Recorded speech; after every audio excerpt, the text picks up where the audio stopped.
We're coming up on Valentine's Day, and I asked my partner if she would like a big fancy dinner and a limousine ride and lots of flowers, and she looked at me and said, "I'm recovering from surgery. How about you just make a new video for me instead?" So, here I am.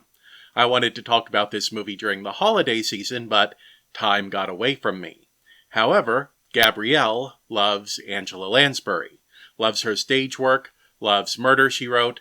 I'm pretty sure she's watched all 12 seasons of that show around 6 times straight through. So here's my Valentine to Gabrielle, which is our joint Valentine to the now sadly departed Angela Lansbury. We love you and miss you, Dame Angela.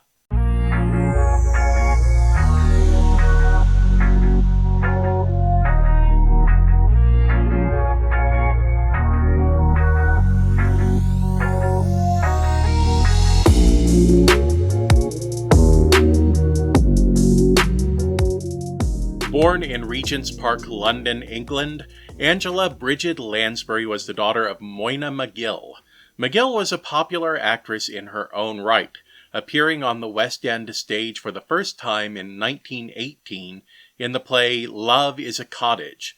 The Belfast-born McGill would expand onto the screen in 1920, appearing in Gary Owen, Nothing Else Matters, and uncredited roles in Pygmalion and Jane Eyre, while still appearing regularly on the stage alongside such major names of the British acting scene as John Gielgud and Basil Rathbone. McGill's eldest daughter Isolde came from her first marriage with actor Reginald Denham, but by the time Angela Lansbury was born in 1925, McGill and Denham had gone through a messy divorce, following McGill's affair with Communist Party of Great Britain-affiliated politician Edgar Lansbury.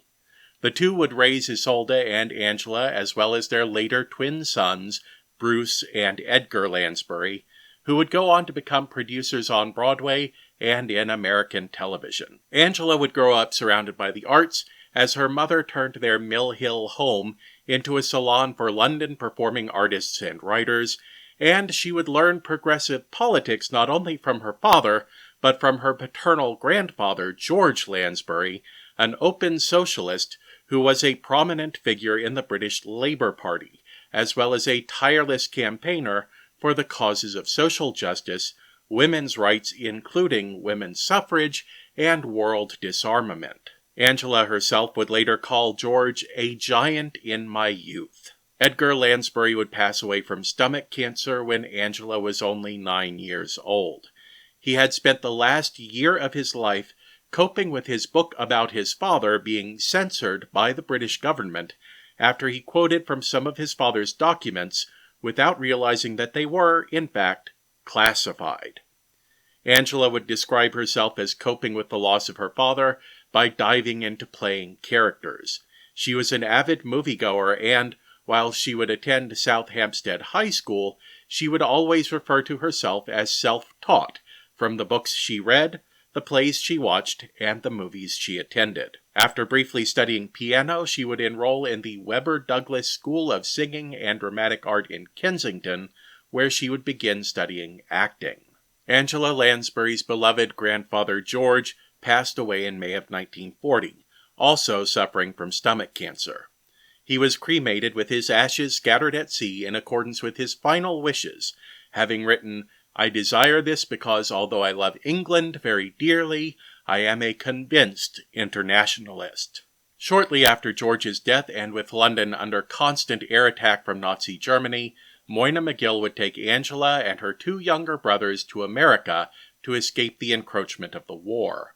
Her eldest daughter would remain behind in England because she had already married and her husband, actor Peter Ustinov, was serving as a private in the British Army, where he was assigned to be David Niven's Batman. I'm sorry, can we just take a moment to point out that Angela Lansbury was 15 at this point, and her life already looked like its own damn cinematic universe? McGill and her children arrived in Montreal, Canada in August 1940, where they boarded a train for New York City. Their sponsor, Charles T. Smith, moved them in with his family, and Lansbury would soon win a scholarship to the American Theater Wing, studying acting at the Fagan School of Drama and Radio, where she would frequently appear on stage in light comedies and classical dramas. A year later, McGill would join a touring company of the play Tonight at 8:30, and Angela would travel with her, along the way picking up her first professional performing gig as a nightclub act at the Samovar Club in Montreal,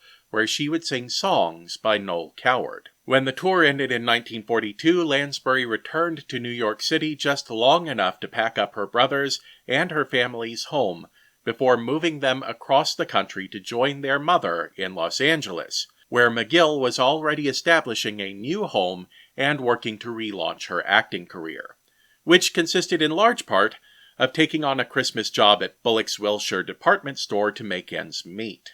Lansbury's new friends in L.A. would introduce her to the nightlife, including the city's underground gay scene, and she and her mother would attend Jiddu Krishnamurti's Theosophical lectures. Lansbury's screen debut would come in 1944's Gaslight, an American remake of the 1940 British film, itself adapted from the stage play Gaslight, written by Patrick Hamilton. She was recommended for her role by screenwriter John Van Druten, who had met Lansbury at a party and recommended her for the role of Nancy Oliver, a maid.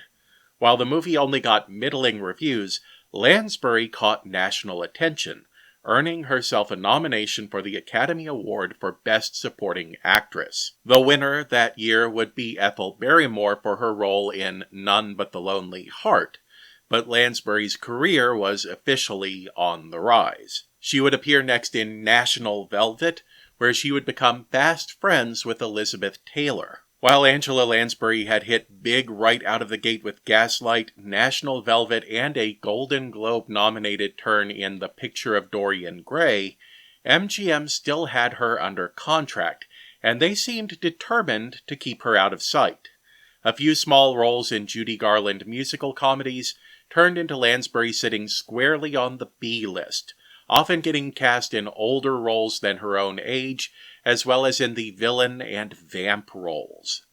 As for her personal life, at the age of 20, she had a brief marriage to actor Richard Cromwell that ended in divorce less than a year after their wedding. Then in 1946, she met actor Peter Pullen Shaw at a party in Ojai Valley. The two were married shortly thereafter in a Church of Scotland ceremony because the Church of England had refused to grant them a marriage on the grounds that they were both divorcees. The two would remain married until Shaw's death in 2003. Lansbury may not have cared for the roles MGM found for her, but she continued working at a fast pace. From 1945 to 1952, she made 11 more movies with MGM, as well as making guest appearances on television and the radio, and becoming a United States citizen in 1951, although she retained her British and Irish citizenships as well. In 1952, she took her first available opportunity to terminate her MGM contract, and briefly took time off from acting to focus on raising her newborn children. When she returned to work, she found that she had been typecast in older roles, saying that even though she was not out of her 20s, much of her fan mail came from people who believed her to be in her mid to late 40s. But she managed to land a sizable role in Danny Kaye's The Court Jester, and found her way into the noir scene where, once again, she was playing vamps.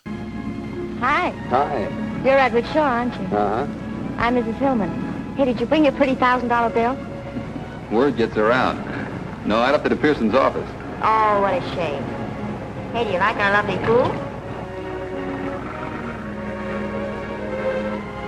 Looks all right from here.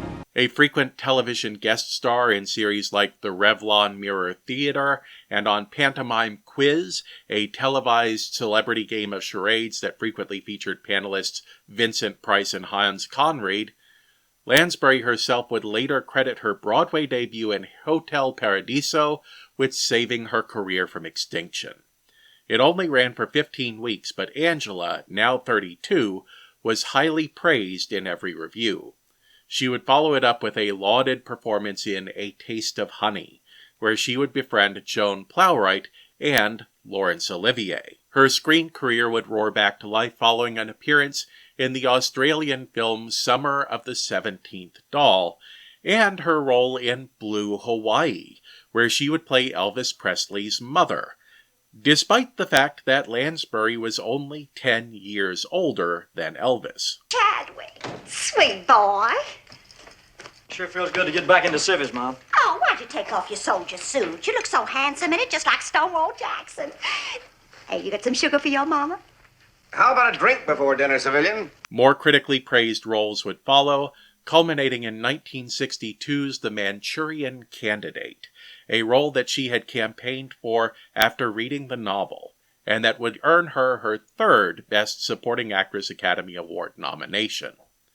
In the film, she played the mother of the rising political star played by Lawrence Harvey, and this time around, the actor playing her son was only 3 years younger than her. That role helped rekindle interest in Lansbury, but it would be followed by a series of missteps, with movies that performed modestly to poorly at the box office.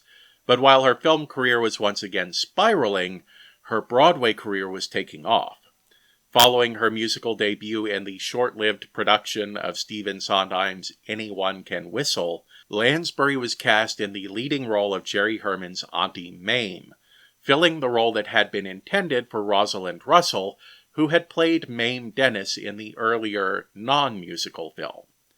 Lansbury's casting was a surprise to critics who had expected it to go to a better-known actress.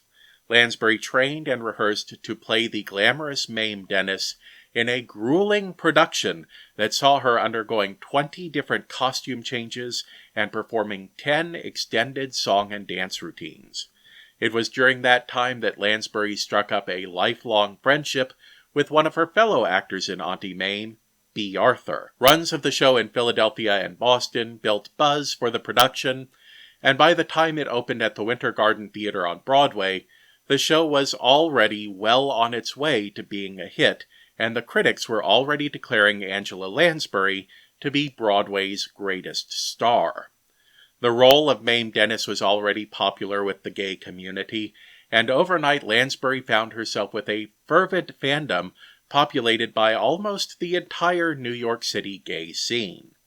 Critics raved over her, and the New York Times called her the First Lady of Musical Theater, a title that would follow her for the rest of her life. She would win her first Tony for Best Actress in a Musical in 1966, beating Barbara Harris from On a Clear Day You Can See Forever, and Gwen Verdon in the Bob Fosse-directed Sweet Charity.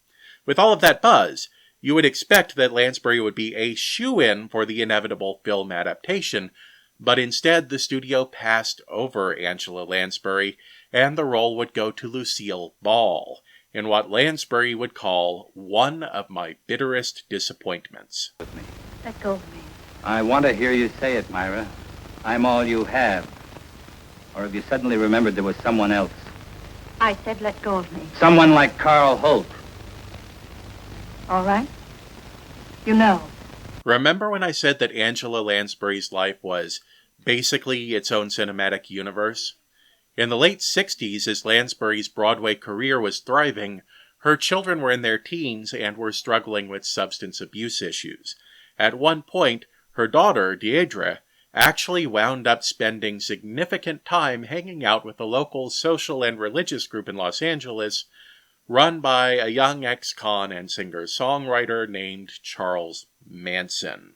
In 2017, Lansbury recalled that period in an interview with the Radio Times, saying, "I was unable to help my kids, so I pulled them out of where they were and put them in a safe place. That was the most I could do at the time, because we didn't have the help back then, the places where youngsters could go that they have today." In 1970, Lansbury took on the role of Eglantine Price in Bedknobs and Broomsticks for Walt Disney. Herself a child who had fled London during the Blitz, Lansbury found herself playing a middle-aged woman who takes in a group of children relocated to the countryside to save them from German bombings. You're not suggesting that I should take these children into my house? Exactly. Oh, I'm sorry, but that's quite out of the question. Children and I don't get on. I believe you, miss. Come on, back to London. Hooray! Be quiet. It would be the first ever starring role for Lansbury in a movie musical, but that same year, her family's home in Malibu burned down in a Los Angeles brush fire. To rebuild and to hopefully help her children, she moved the family to an 1820s farmhouse in the Ballycotton area near Cork in Ireland. Lansbury retrained her efforts on the London stage instead of Hollywood and Broadway for the better part of a decade. In addition to West End roles in musicals, she would also portray Gertrude in the National Theatre Company's production of Hamlet. It was not a role that she liked, saying that she found it very trying playing restrained roles. Her family would return to America in 1978, with Angela Lansbury playing in a revival of The King and I, and taking on her first film role in 7 years in 1978's Death on the Nile, sharing the screen with her one-time brother-in-law Peter Ustinov, playing Hercule Poirot, and with classic American film star Bette Davis. You tango, Colonel? Oh, poorly, I'm afraid, Mrs. Ottoman. Then I shall teach you to do it richly, as it was done in old Spain when it was known as the chica, that is to say, with a sensuous erotic dash. While Lansbury's family had returned to America, they still maintained their Irish home, even as they focused on their stateside careers. In 1979, Lansbury would originate the role of Nellie Lovett in Sweeney Todd, the Demon Barber of Fleet Street. She reportedly jumped at the chance to take on the role because it gave her the chance to work with Stephen Sondheim again, and she would play the role for the first 14 months of the production, winning her 4th Tony Award. In 1980, she would return for a 10-month U.S. tour and to film the production for the Entertainment Channel. That film, which also features George Hearn as the titular Demon Barber, is still available on DVD and streaming platforms and is well worth checking out. And my daughter? Joanna, he's got her. Judge Turpin! Even he had a conscience tucked away, I suppose. Adopted her like his own. You could say it was good luck for her. Almost. 1980 also saw Angela Lansbury playing Miss Marple in an adaptation of Agatha Christie's The Mirror Cracked from Side to Side, and although she was contracted to play Marple in 2 further sequels, those never materialized. In 1982, Lansbury would be inducted into the American Theatre Hall of Fame, and 1983 would see her returning to the role of Mame Dennis for a revival at the Gershwin on Broadway. The show was favored by critics, but closed quickly, and Lansbury would say of the closing, "I realized that it's not a show of today. It's a period piece." Also in 82, she would voice Mommy Fortuna in the animated adaptation of Peter S. Beagle's The Last Unicorn, in a cast that included Christopher Lee, Alan Arkin, Jeff Bridges, and Mia Farrow, with music by the band America. Animation was handled by the Japanese studio Topcraft, whose animators would later launch Hayao Miyazaki's career when they were hired to animate Nausicaa of the Valley of Wind. Well, bless my old husk of a heart. And here I thought I'd seen the last of them. Here, you two! If he knew, but I don't think I'll tell him. 1983 saw Lansbury appearing on screen in The Pirates of Penzance with Kevin Kline and Linda Ronstadt, and appearing in the BBC's A Talent for Murder, in which she played a mystery writer. Lansbury herself would describe the movie as a rush job, but she would tell biographer Margaret Wander Bonanno that she couldn't turn down the movie because it gave her a chance to work with Laurence Olivier. As 1983 was drawing to a close, Lansbury was simultaneously offered the lead in 2 different television series. The first was a sitcom, and the second was a weekly mystery. In recounting the decision to Bonanno, she said that her agent strongly advised her to go with the sitcom, but Angela Lansbury decided that she just loved a whodunit. "I don't know what I can say about Murder, she wrote, that hasn't already been said." Described by Lansbury as an American Miss Marple, the series featured the world-traveling mystery writer Jessica Fletcher, constantly finding herself in situations where she would need to solve a real murder, including numerous murders in her own hometown, the sleepy New England fishing village of Cabot Cove. Actually, later on, I have a date to go antiquing with Seth Hazlitt. That doesn't sound like much fun. Well, we enjoy it, except when a dealer tries to sell Seth a cereal bowl with a picture of Shirley Temple in it. He hates antiques that are younger than he is. The show would run for 12 seasons, at the time tying the record set by Hawaii Five-0 for the longest-running detective drama. The show catapulted Angela Lansbury to international stardom as the series found its audience across the globe. Lansbury was highly protective of both the show and her character, routinely making decisions about Fletcher's wardrobe, hair, and makeup, giving notes to writers on what Jessica would or would not say, and rejecting network notes suggesting that her character needed a steady love interest. Instead, Jessica, a widow, lived it up and enjoyed the single life. I guess you don't need a reservation. Well, I'm not so sure. I guess this is where they put all the old fogies. Around here, that's anybody over 30.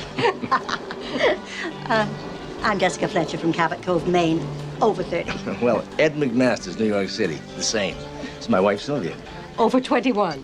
She seemed to have friends no matter where she went, and no matter what industry she was looking into on any given week. And many of those friends were played by Lansbury's own personal friends and co-workers from years past. In fact, it is broadly believed, although Lansbury never publicly acknowledged it or stated it as a rule of the production, that she would use the series to get some of her fellow older actors the union points that they needed to maintain their union benefits, such as insurance and pension. Actress Ruta Lee, who appeared on the show in 1990, told Fox News that Angela Lansbury was very close to everyone on the set of the series and made a habit of visiting all of the other actors, no matter how small or large their role, to thank them for being there. The success of Murder, She Wrote afforded Lansbury a wealth of benefits and opportunities. While appearing on television on Saturdays as Jessica Fletcher, she would take on additional film and television roles, including the role of Mrs. Potts in Disney's Beauty and the Beast, where she sang the film's title song, a song that would go on to win the Academy Award for Best Original Song, as well as a Golden Globe and a Grammy. She also became a very well-paid spokesperson for MasterCard and for the Beatrix Potter Company, as well as releasing her own health and fitness video. And in 1989, Lansbury parlayed the success of the series into a deal granting her part ownership of the show as her new business, Corey Moore Productions, became Universal's co-producer on Murder, She Wrote. While the show was originally aimed at middle-aged and older audiences, it did pick up enough younger viewers that, by 1991, a third of its audience was under the age of 50. When the series ended in 1996 after being moved from its regular Saturday slot to Thursdays opposite NBC's Friends, the cancellation sparked protests. However, the show would remain canceled, and Jessica Fletcher would only return to television in 4 made-for-TV movies: 1997's South by Southwest, 2000's A Story to Die For, 2001's The Last Free Man, and 2003's The Celtic Riddle. In the time since the last movie, there have been several pitches to reboot the series with a new actress in the lead role, but Lansbury was always very protective and very vocal about the character, telling the BBC after one such attempt was scrapped, "I knew it was a terrible mistake. I didn't want to sully the memory." At the turn of the 21st century, Lansbury was preoccupied with caring for her husband as his health failed. In 2003, he would pass away from heart failure. Lansbury was devastated by his death and begged off on several acting roles, saying that she felt perhaps it was time to retire. But an appearance in the 2005 film Nanny McPhee as Aunt Adelaide revived her interest in acting, telling The Observer's Vanessa Thorpe that the movie pulled me out of the abyss. She returned to Broadway in Terrence McNally's Deuce in 2007, and in 2009 won her 5th Tony Award for her role as Madame Arcady in a revival of Noel Coward's Blithe Spirit. This award tied her at the time with Julie Harris for the record for number of Tony Awards won.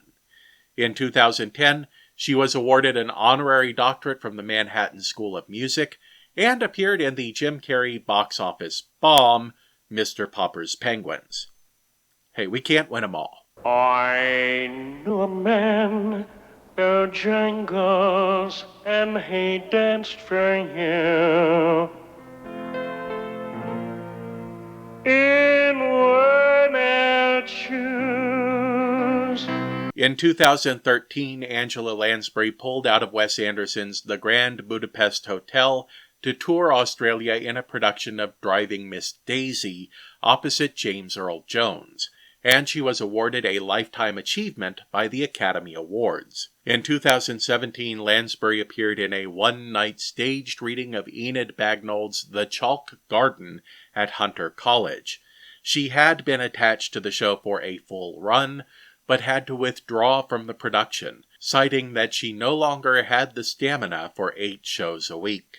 She would make appearances in several more films, including Buttons, A Christmas Tale, and Disney's Mary Poppins Returns, as well as voicing the mayor of Whoville in DreamWorks' animated The Grinch. Her final appearance on film was in 2022's Glass Onion, A Knives Out Mystery, and she would pass away quietly in her sleep on October 11th of the same year at the age of 96. Hallmark Home Entertainment is proud to present Angela Lansbury, Charles Durning, and Michael Jeter in Mrs. Santa Claus. I've actually talked about Mrs. Santa Claus before, including discussing the background behind its creation in my Santa Claus Countdown looking at Charles Durning as the jolly old elf himself. But one point I don't mention is that there appears to be a Murder, She Wrote tie-in to the series, aside from the fact that it was on the same network. There has been a long-standing behind-the-scenes rumor that Mrs. Santa Claus began its development life not as a Christmas movie, but as a musical TV movie installment of Murder, She Wrote, a project that Angela Lansbury was very passionate about. Over time, the network gradually pulled the team away from all-singing, all-dancing Jessica Fletcher, and instead turned them on to the idea of a holiday period piece, in which Santa's Mrs.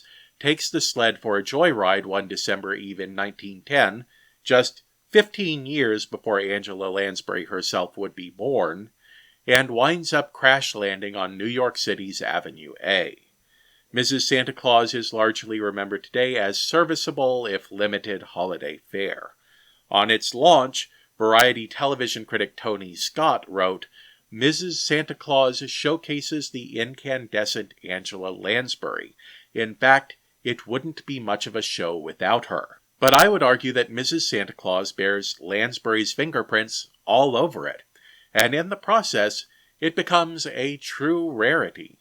A progressive and even socialist Christmas movie. Which brings me to my next segment. Welcome back to Zach's Corner of Semiotics. We're going to be doing a close reading on the subtextual notes of Christmas films, just for a minute here. Now, last week on the Lohan episode, I argued that Christmas films are inherently conservative propaganda. Y'all were upset. I tweeted it out. The world is coming to my defense. Christmas movies tend to be rooted in nostalgia. They tend to favor an idea of returning to the way things used to be. That's not necessarily a fascist point of view, but it's definitely one that the fascist mindset doesn't mind. With Christmas movies often leaning into the idea of being consumable by the largest possible population, they become the sort of inoffensive, charming entertainment that doesn't really challenge the standing convention of the times. Exceptions are notable and can become classics, perhaps the biggest of those being Charles Dickens's A Christmas Carol, which at its publication dared to take a holiday largely associated with an evening of good food and drink, and instead suggested that it was the perfect opportunity for us all to reconnect with the people around us, to take time for family, and especially to take time for the poor and less fortunate. Dickens's interest in those political topics was at least partially informed by the fact that he himself grew up in poverty and actually spent time as a child working as his family's sole breadwinner while his father was serving time in debtor's prison. For its part, Mrs. Santa Claus does lean hard into the idea of nostalgia. It paints a picture of the neighborhood of Avenue A in the 1910s as a poor but happy community where everybody knows their neighbor. But instead of praising the way things used to be, Mrs. Santa Claus's world praises a time when change was in the air, when the old ways were passing and a new world was springing forth. It's a world informed by Lansbury's own childhood and family history that saw her and her kin marching for women's suffrage, challenging corporate interests, and even saw her own father and grandfather simultaneously serving time in prison for taking a stand that London should spend its taxes on more social programs for the needy and less on police to protect the wealthy. Now, try to imagine a group of workers in a factory, let's say. Now, how might they improve their working conditions?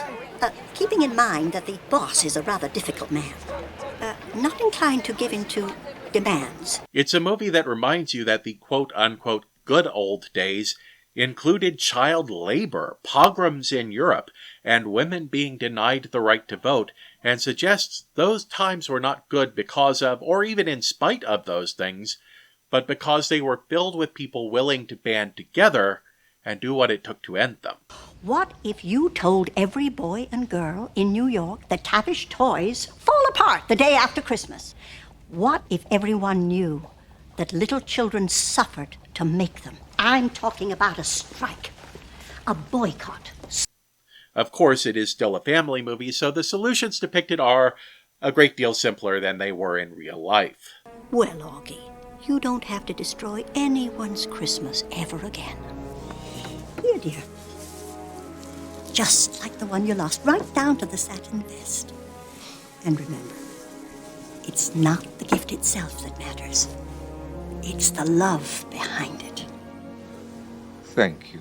But nevertheless, Mrs. Santa Claus remains one of those handful of Christmas stories that dares to suggest that the true magic of Christmas is, as progressive American columnist Jim Hightower likes to say, that we all do better when we all do better.